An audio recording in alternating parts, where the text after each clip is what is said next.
Hey everyone, welcome to my channel. I am super excited to kick things off with you today. If you're a law student or someone diving into law as an optional subject, you are in the right place.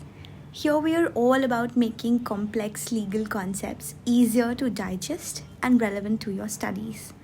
In this first video of mine, we are tackling the landmark Keshvananda Bharati case. Trust me, this one is a game changer in Indian constitutional law. I'll break down the key points, the significance of the judgment, and what it means for future cases. I know you're busy, so every video here will get straight to the point. Think of them as your quick study sessions or revision sessions. We'll keep things succinct yet comprehensive so you get all info you need without the fluff. So hit that subscribe button and let's dive into the world of law together. Let's get in awe with law. Now, judgment at a cursory glance. Full name Keshvananda Bharati, Shripad Galvaru and others versus State of Kerala. Sometimes they do ask the writ petition number also because this is one of the most prominent case in the history of Indian Constitution. So that is 135 of 1970. That is the civil writ petition number 135 of 1970. And the entire case revolves around the Kerala Land Reforms Act 1963. State government Kerala enacted the said law for getting its socialism policy in place. Under this enactment, the state government acquired land belonging to the Edinir Mutt in Kerala. His Holiness Keshvananda Bharati challenged this Land Reform Act. Now, subsequently, the writ was filed under Article 32 and Article 26, Article 14, Article 19(1)(f) as that was of Indian Constitution. Now, the point of contention was as to why Kerala Land Reforms Act have been placed under the 9th schedule through the constitutional 29th Amendment. In addition to the 29th Amendment, writ petition also challenged the amendments of the 24th Amendment and the 25th Amendment, which was enacted to nullify the effects of Honorable Supreme Court's judgment in R.C. Cooper versus Union of India. And it was Nani Palkiwala who fought the case from the side of petitioner. So we already know who has won the battle.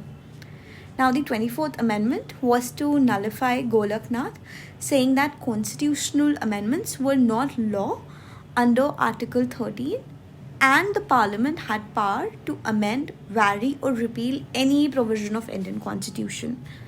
Now, 25th Amendment gave precedence to DPSP over FR, that is fundamental right, and the 29th Amendment added the land reforms statutes to the 9th schedule of the Indian Constitution.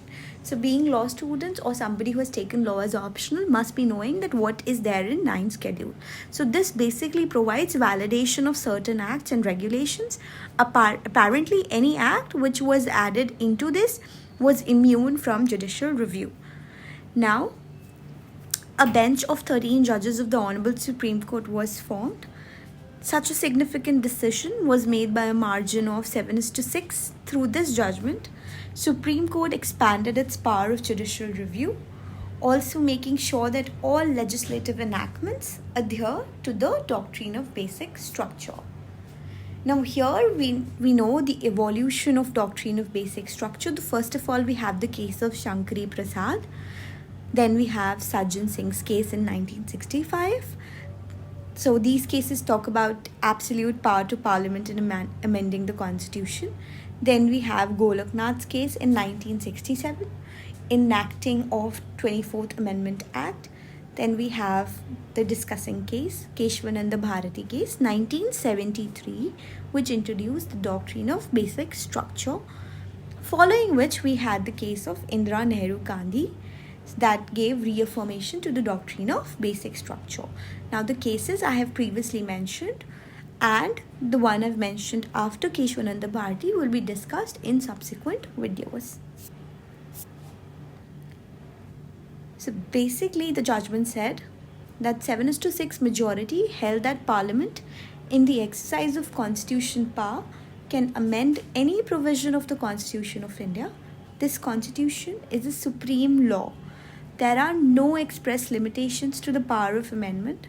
it was in consequence of the Keshvananda Bharati judgment that then government introduced 42nd Amendment to the Indian Constitution.